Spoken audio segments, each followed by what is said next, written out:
ya en nuestra entrevista central tenemos al licenciado Fermín Acosta, presidente de la Asociación Dominicana de Constructores y Promotores de Vivienda. ¿Cómo está usted? Buenos días. Buenos días. Aquí en pie, contento de venir a aprender con ustedes de diversos temas. Debe estar feliz desde deportes. El nuevo marco jurídico que estimula la construcción de bajo costo ya está en vigor. Ya está proyecto en carpeta y todo. Está en vigor. Está en vigor. Duramos 2 años luchando con esa ley, con la ley 189-11 de fomento al desarrollo hipotecario y al fideicomiso, y afortunadamente pues ya tenemos todos los reglamentos en vigencia. Algunas cositas necesitan ajustes, el reglamento de la DGI necesita unos ajustes, pero está todo en vigencia. El asunto es que el país arranque y comience a construir viviendas económicas y no económicas también. Hay un círculo virtuoso ahora, una buena legislación. Parece ser que la banca está llena de recursos disponibles a una buena tasa de interés, porque no hay mucha gente tomando prestado. Quiere decir que los promotores de vivienda pueden encontrarse con un marco potable para hacer inversión. Los promotores y los adquirientes de la vivienda, ¿qué es lo más importante? Nosotros hemos visto que en los últimos 2 meses las tasas de interés han ido llevando una trayectoria hacia la baja interesantísima, pero lo más interesante de esto, más aún que la misma trayectoria hacia la baja, es la permanencia de la tasa que ya se vislumbra, porque ustedes saben que hay instituciones que están dando ya 5 años de tasa fija, 3 años de tasa fija, que era un problema gravísimo que tenía el adquirente de una vivienda, que iba, firmaba un préstamo hipotecario y a los 6 meses la banca tenía la necesidad de cambiarle la tasa porque no había una estabilidad en el marco institucional y en el marco económico para las tasas de interés. En un escenario tan fértil, que se ve tan positivo como Homero ha apuntado y usted ha confirmado, ¿qué impacto pudiera tener el proyecto de reforma fiscal que estamos discutiendo? Porque fíjese cómo hay una condición ideal, pero entonces resulta que los préstamos van a estar más caros, que la gente después que la quiera va a tener que pagar más, se deprime la capacidad de adquisición de la población, sobre todo la clase media. ¿Qué impacto? ¿Ustedes han evaluado cómo eso podría impactar, por lo menos en el primer año, las posibilidades del sector que usted representa? Mira, este es un momento que no es propicio para darte respuesta. ¿Por qué? Porque no se ha aprobado. Entonces, está en discusión. Bueno, se está en discusión y ya el CES, de la cual el CONEP y otras instituciones forman parte y de la que nosotros estamos integrados, le hizo una sugerencia al Estado, al gobierno, de reducción de la propuesta presupuestaria que ellos tienen. Y entonces, pues, eso falta ahora ver cómo se van a cubrir ese presupuesto que el gobierno está buscando, porque todavía no se ha definido cómo se van a buscar esos ingresos. Indefectiblemente, que tal como está planteada, la reforma sería muy perjudicial para la clase media. Por ejemplo, hay una serie de personas que viven de inmuebles de 2, 3 o 4 millones de pesos, que los tiene en alquiler y que vive de esa renta, gente que se pasó toda la vida trabajando para tener esos inmuebles y alquilarlos. Entonces ahora el Estado dice, bueno, yo te voy a hacer un paquete de esos inmuebles y en vez de darte una exención de 5 millones que tú tienes por inmueble, yo solamente te voy a dar 5 millones por la totalidad. Los 5 millones, exactamente, a partir de los 5 millones te cobro uno. Es correcto. Entonces, ¿qué va a pasar? Bueno, que usted va a perder su capacidad de captación de recursos, porque usted va a recibir menos dinero, ¿verdad? Pero además, el que tiene esa vivienda alquilada, el que vive ahí, sabe que va a tener que recibir un incremento en el alquiler que paga, porque el dueño de la propiedad está pagando más. Entonces, esas son de las cosas que todavía hay que esperar cómo el Senado, cómo las autoridades lo van a enfocar, y nosotros aspiramos a que la clase media en ese sentido no sea perjudicada. No sea perjudicada, y que de aprobarse tienen que estar conscientes de que están estimulando una economía negra, el surgimiento de una economía negra. Mira, nosotros estuvimos revisando, por ejemplo, el tema de las tasas de impuestos sobre la renta que pagan en muchos países, y vimos que los países que más pagan son los que más dificultades tienen. Por ejemplo, en este momento, ustedes saben que Argentina es un país que tiene una inflación de un 25%. Bueno, ¿cuánto está pagando Argentina de impuestos sobre la renta? ¿Un 35%? Venezuela, que ustedes saben que en este momento, a pesar de ser un país rico, tiene muchas dificultades económicas. Sí, Venezuela paga un 34%. Pero si nos vamos a la otra cara de la moneda... Con una inflación de un 30%. Con una inflación de un 30%. Pero si nos vamos a la otra cara de la moneda, Brasil, que es un país que que bueno, ahora dice que superó a Francia como la sexta economía mundial, paga un 10%. Si nosotros vemos a Chile, nosotros acabamos de venir de Chile. Se nota ese 10% en la pujanza empresarial que hay en todos los rincones de Pero por supuesto, nosotros acabamos de venir de Chile y venimos encantados. ¿Cuánto se paga en Chile de impuestos sobre la renta? Un 10%. Yo le preguntaba a un empresario chileno, bueno, ¿y cómo es que los vehículos aquí son tan baratos? Dice, fácil, no le cobramos impuestos. Nosotros nos concentramos en ser eficientes en lo que nosotros producimos. Dice, mire, usted va a los Estados Unidos y la mayoría de las frutas que usted consigue son chilenas. Nos estamos metiendo en el mundo, estamos penetrando el mundo con el vino. Con el vino. Dice, con el cobre, que es nuestra fortaleza. Nos estamos metiendo en el mundo con productos terminados en cobre. Bueno, pues entonces nosotros los dominicanos lo que tenemos que hacer es eficientes en lo que nosotros podemos producir y darle libertad al mercado para que... Por eso yo defiendo el concepto que se conoce como flat tax, tasa pareja. Es correcto. Y generalizado, una tasa bajísima que pueda asumir cualquier ciudadano y que sea universal. Usted recauda más y estimula más el dinamismo de los actores. En uno de los gobiernos del presidente Balaguer, para no citar casos externos, se bajó la tasa de impuestos sobre la renta de un 30 a un 25. ¿Y qué pasaron con las recaudaciones? Crecieron, tuvo un impacto, un estímulo, yo recuerdo, al emprendedurismo. Exactamente. ¿Cómo está actualmente los precios en el mercado de vivienda? Un clase media en este ambiente tan preocupante que quiere adquirirla, ¿por dónde andan las ofertas? ¿Cómo está ese mercado? ¿Qué posibilidades hay de financiamiento? Todas. Primero hay viviendas de todos los precios disponibles, desde altos precios hasta precios bajos. Nosotros vemos promotores ofreciendo viviendas de 1.650.000, 2 millones, 3 millones, 4 millones, de $1 millón. Las hay de todo. O sea, hay inventario. Hay inventario más del que debiera haber, porque el efecto de las tasas de interés, como hablábamos, tasas bajitas y duraderas, está ahora. Entonces nosotros esperamos a que eso signifique una colocación, una adquisición por parte de las personas de esas viviendas. En Acoprovi estamos haciendo ahora un estudio de demanda efectiva a nivel nacional, porque ya tenemos el marco jurídico que cubre la parte jurídica per se y cubre la parte financiera. Es decir, hay instrumentos financieros ya disponibles para financiar tanto la construcción como la adquisición de las viviendas. Entonces, una vez que tenemos eso, bueno, ahora necesitamos nosotros saber qué es exactamente lo que la gente puede comprar a nivel nacional. Entonces, nosotros en este momento estamos haciendo un estudio que cubre la mayoría de las provincias. Vamos a tener qué es lo que la gente necesita, busca y además lo que puede comprar a nivel nacional. Y con ese estudio, que lo tendremos listo aproximadamente 45 días, le vamos a decir al gobierno, mire, presidente, aquí está lo que el país necesita, aquí está lo que puede pagar, aquí está la legislación, y nosotros le vamos a proponer al gobierno una propuesta de política de vivienda que en el país no la tenemos. Entonces yo creo que en este momento se está cristalizando una buena fórmula para disminuir el déficit habitacional en la República Dominicana, que ustedes saben que es muy alto. Es de más de 1 millón de viviendas y que significa más de un 10% de la población. Y si nos vamos a la gente de menor recursos, estaríamos hablando de un 20% de la gente que no tiene vivienda. Se ha dicho mucho y es parte de un mito que en el sector construcción, que en el sector de vivienda, que en las torres hay presencia de capital del narcotráfico. Ustedes como entidad que está vinculada al sector de las viviendas, ¿qué ustedes han percibido? ¿Es elevado o es bajo la presencia de capitales no tan claros en esas grandes torres que vemos en el país? En realidad el capital no tan claro, no solamente del narcotráfico, y tú lo sabes mejor que yo porque tú eres una persona muy versada. Nosotros antes percibíamos un mayor impacto de ese tipo de dinero. En realidad ahora no lo percibimos tanto. Yo recuerdo que 3 o 4 años atrás me decía una persona de mercadeo de viviendas, me decía, bueno, pero detrás de un proyecto de nosotros hay una gente que está vendiendo unas unidades más grandes, mejor terminadas, a unos precios por debajo de nuestros costos.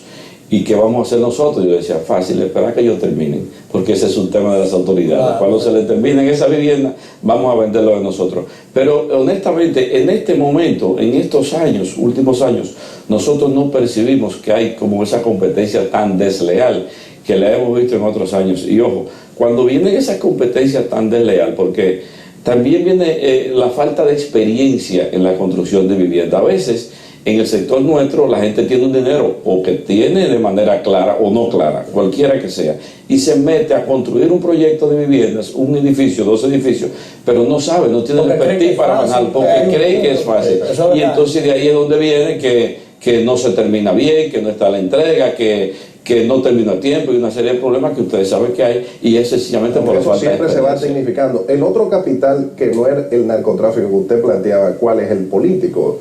Gente que adquiere dinero en la política y lo invierte en vivienda. Podría ser político de diversas formas. Hay gente inclusive que tiene una herencia y no sabe qué hacer con ella y se mete a construir. Claro, esos son bien. Bueno, por eso yo decía claros y no tan claros. El asunto es buscar no solo de la procedencia del dinero, sino la expertise del constructor que te está vendiendo la vivienda, ¿verdad? Porque cuando yo voy a analizar una ley, si yo no soy un abogado, no tendré la expertise que tiene el abogado. Eso mismo pasa con... Y ese tipo de capital termina afectando el sector, porque por ejemplo el caso de Panamá, que yo estuve en Panamá precisamente este año, uno ve un boom del sector de construcción, sobre todo de torres, y escuchando a algunas personas, empresarios, al parecer, aunque se entiende que es como el origen del lavado, se entiende como que eso ha dinamizado, que ha aportado. ¿A ustedes perciben que cuando ese tipo de capital entra es desleal, no ayuda al sector? ¿Qué tipo de evaluación? Evidentemente que eso no ayuda al sector ni ayuda a la economía. Le da una ayuda ficticia que la gente la puede percibir, pero al final no es positiva. Pero como te decía, nosotros en este momento, nosotros no percibimos que hay tantas inversiones como veíamos unos años atrás en el sector, que sea contraproducente para el sector y para la economía en general. Nosotros estamos percibiendo... ¿A qué se deberá eso? Es que ya no es tan atractivo, porque la crisis impactó la dinámica del mercado. O sea, esos sectores van allí donde hay una gran demanda. Sí. Y había un dinamismo en la compra de este tipo de activos que ya no se ve. Bueno, evidentemente que eso puede ser una razón, pero yo también quisiera asumir que las autoridades están haciendo un mejor trabajo y que hay mayores controles sobre ese dinero que se movía en el mercado, que es una cosa que la que yo pienso que debe ser una realidad y que necesitamos. Bueno, ojalá sea así. En el caso de Panamá, que es un buen ejemplo que tú pones, Panamá tiene un desarrollo extraordinario, pero ¿qué hizo Panamá?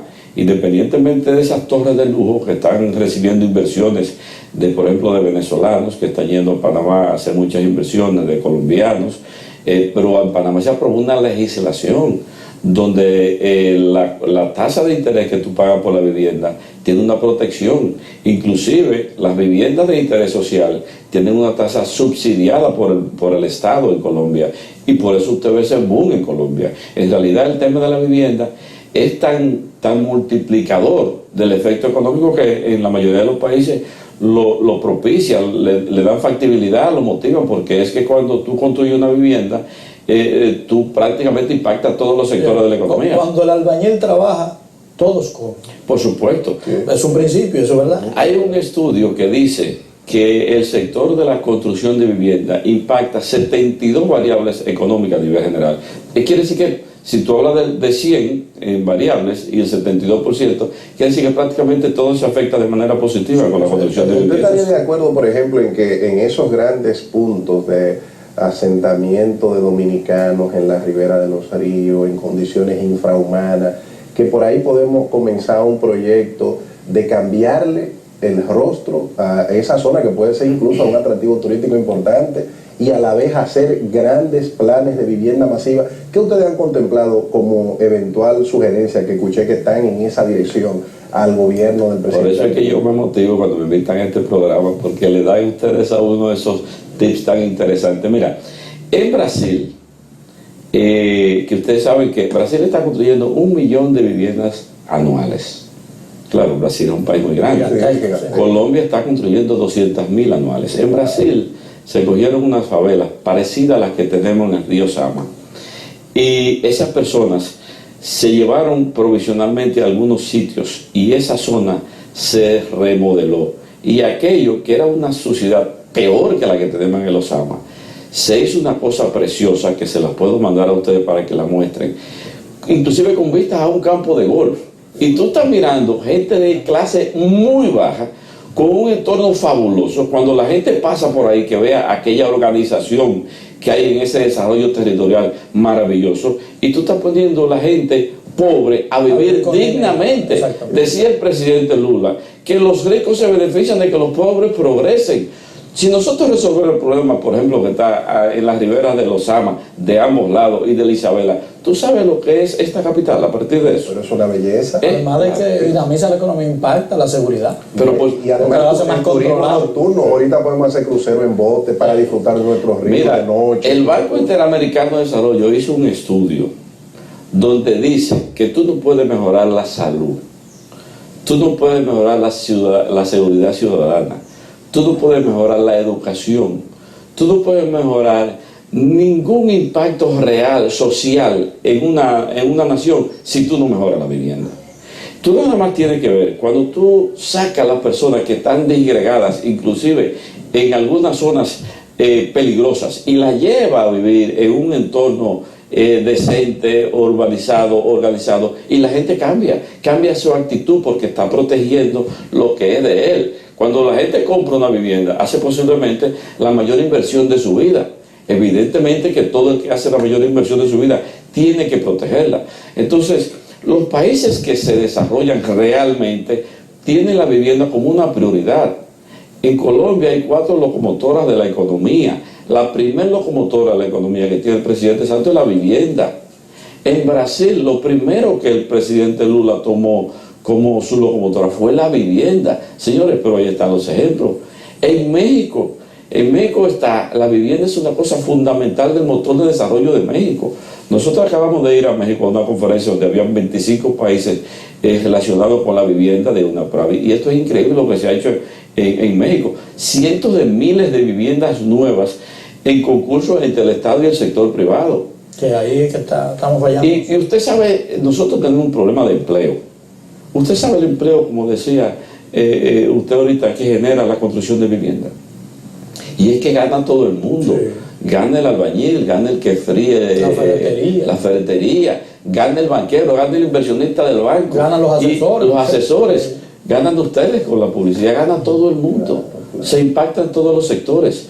Entonces, nosotros aspiramos a que con este estudio que estamos preparando para presentar al presidente Medina y a todas las autoridades, pues, el tema de la vivienda, y que sus camarógrafos... Nos gustaría a nosotros tener una copia de ese estudio. Por supuesto, y que sus camarógrafos y los choferes y las muchachas que están aquí, la del servicio de casa, puedan comprar una vivienda, porque la legislación la tenemos. Hay un bono que está contemplado en la ley 189.11. Hay exenciones ya para nosotros los constructores al momento de construir la vivienda. Pero el gobierno ese bono se lo va a reembolsar, que el ITEVI que nosotros pagamos, porque el beneficio de nosotros es indirecto, en tanto colocaremos más vivienda. Pero a la gente, usted me va a comprar una casa a mí calificada como económica, y el Estado le va a devolver a usted el impuesto que yo pagué por consecuencia del ITEVI. Entonces es una ayuda que el gobierno va a dar. Y adicionalmente, pues habrá en otros proyectos de inversión conjunta que contempla la ley, donde el gobierno inclusive pueda dar un bono tierra, es decir, el gobierno puede aportar terreno. Y usted se imagina, mire, hay países, por ejemplo, de los ayuntamientos, los gobiernos locales tienen terreno, que es el caso de la República Dominicana, para salir un poco del gobierno nacional. Y entonces ese municipio tiene un terreno y dice, bueno, pero yo voy a aportar este terreno para que un desarrollador haga un proyecto de viviendas, y ese valor del terreno, además de descontarle los impuestos, se le descuente al precio de la vivienda. Usted está hablando de que la vivienda bajará un 30, un 35, un 40% de su valor. Así es. Pero en adición, el municipio tendrá un terreno y diga, bueno, este terreno vale 10 millones, pero yo necesito hacer carreteras. Yo voy a aportar 5 de los 10 millones que vale el terreno para que la vivienda sea más económica, y los 5 que me ingresen a mí para yo construir las calles o para comprar el camión de la basura. Es decir, hay múltiples facetas y cosas que se podrían dar ahora con este nuevo marco legislativo. Excelente. Quiere decir que solo falta la voluntad política para que todo eso se materialice, porque están dadas todas las condiciones. Sí, y hasta la voluntad política parece que está dada. Nosotros nos reunimos recientemente con el ministro de Obras Públicas. Sabemos que en los departamentos de aprobación de las diferentes entidades ha habido cierta reticencia para que esas cosas caminen, pero vimos en el ministro de Obras Públicas instrucciones precisas. Allá se creó la ventanilla única. Correcto, para que esta ventanilla única prospere.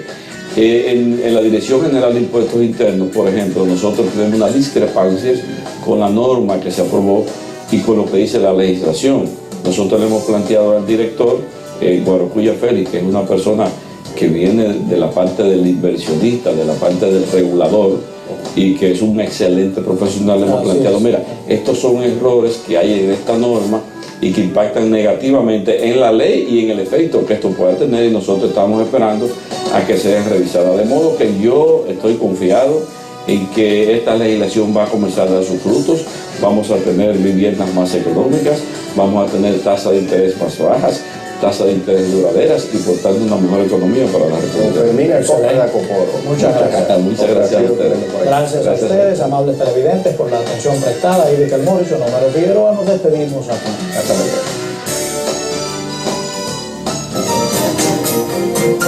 Banco Popular presentó